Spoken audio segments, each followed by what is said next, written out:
Cet espace vert est tracé juste à l'entrée de la forêt de Niaouli à Togon, département de l'Atlantique.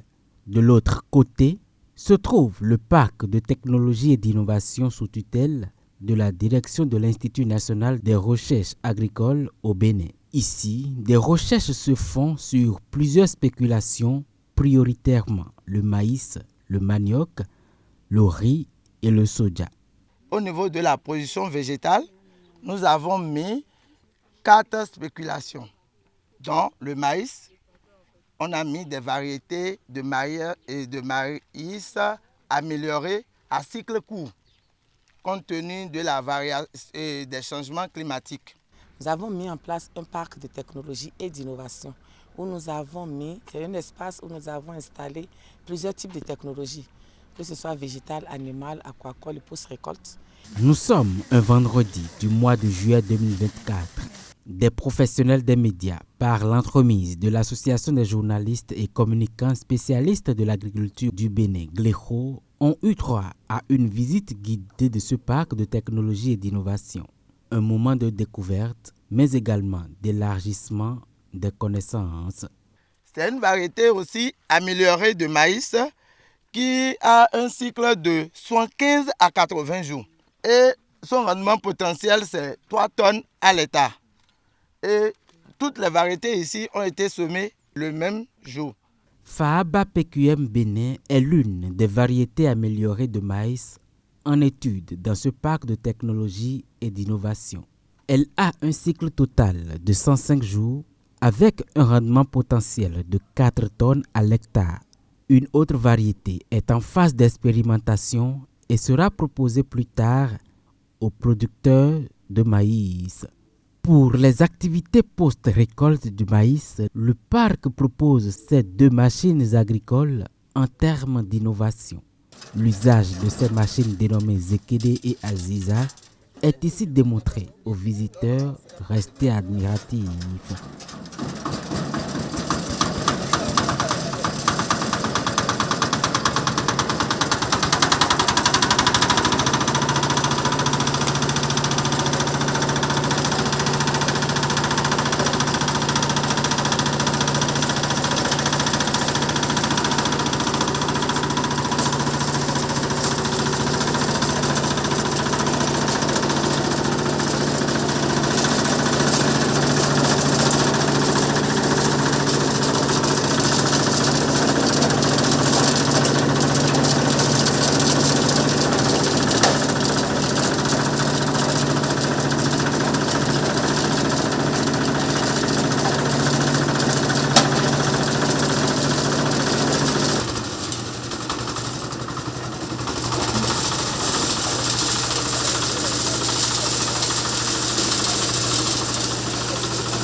Ok. Ah, c'est maïs là. Oui, c'est le maïs là qui est là. C'est très intéressant. Si le pays peut évoluer comme ça, les chercheurs peuvent vulgariser les résultats de leurs recherches. Le taux de malnutrition qui est à 36,5% déjà au Bénin, alors que nous avons tout, il pleut chez nous, ce taux-là va diminuer si tout ce que nous avons vu ce matin peuvent évoluer et peuvent être vulgarisés sur le terrain et aller au niveau des producteurs pour qu'il y ait assez d'intrants, assez de semences pour qu'ils puissent emblaver assez d'hectares. Ça va nous encourager et ça va nous aider, nous les transformateurs, parce que nous utilisons le maïs pour plusieurs choses. La marche des journalistes se poursuit au sein du parc. Après une dizaine de minutes, les voici dans les plantations du manioc. À ce niveau, le guide explique l'utilité des différentes variétés de manioc qui font objet de recherche dans ce parc. La variété riche en bêta-carotène attire ici l'attention des professionnels des médias. Nous avons mis 4 variétés de manioc, dont il y a 2 déjà qui existent déjà chez les producteurs, on a fait un travail dessus, on a purifié ces variétés qui sont indemnes de toute maladie. C'est les souches neuves. Et 2 variétés riches en bêta-carotène. Là, c'est des maniocs à chair jaune. Un peu plus loin, c'est la parcelle de démonstration des technologies du riz qui accueille les visiteurs. Ici, 4 variétés de riz sont également mises en observation, 2 de plateau et 2 de bas-fond.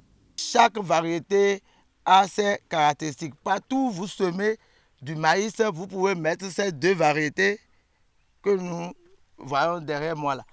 Au niveau de la plaque, je vais vous montrer un peu les caractéristiques de la variété.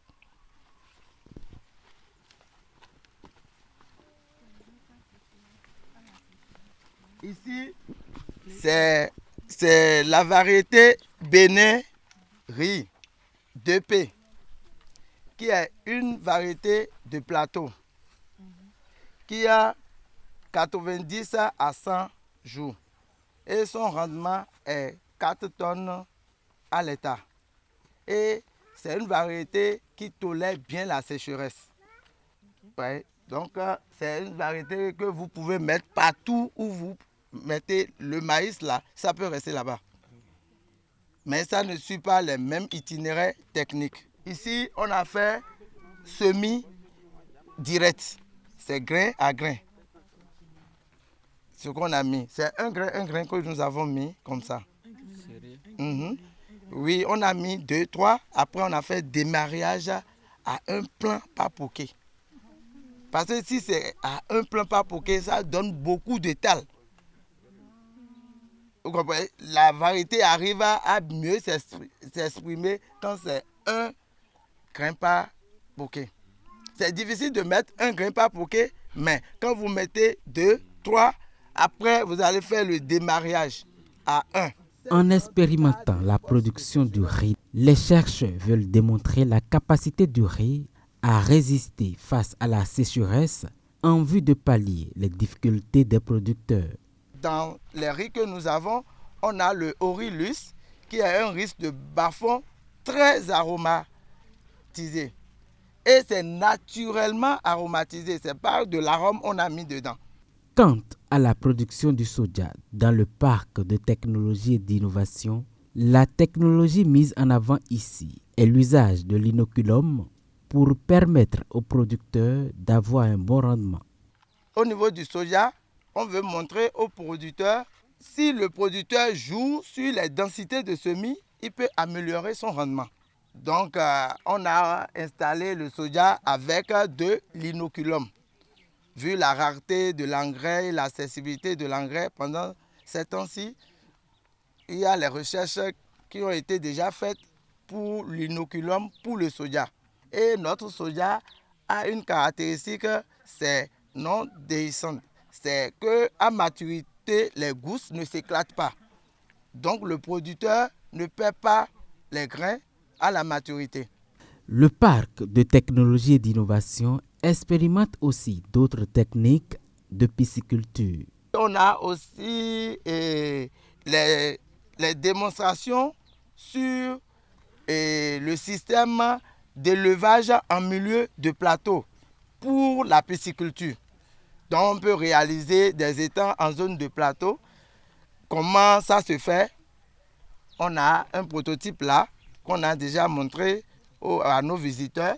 Et aussi, on peut élever le poisson en tout lieu, comme chez vous, comme chez nous. Au sein de cet espace de technologie, les petits ruminants en trouvent également pour leur compte. Ici, des aliments multinutritionnels sont faits à base de déchets d'égrenage de maïs. On fait ça en saison d'abondance. Vous séchez et vous paquez. En saison sèche, c'est à ce moment qu'on fait sortir ça pour nourrir les animaux. Donc l'idée, c'est que les gens puissent prendre ça comme un métier. Ce parc de technologie et d'innovation se positionne comme une plateforme de référence pour les producteurs en vue d'accroître leur rendement. De ce fait, les recherches se poursuivent sur bien d'autres spéculations, soulignent les responsables.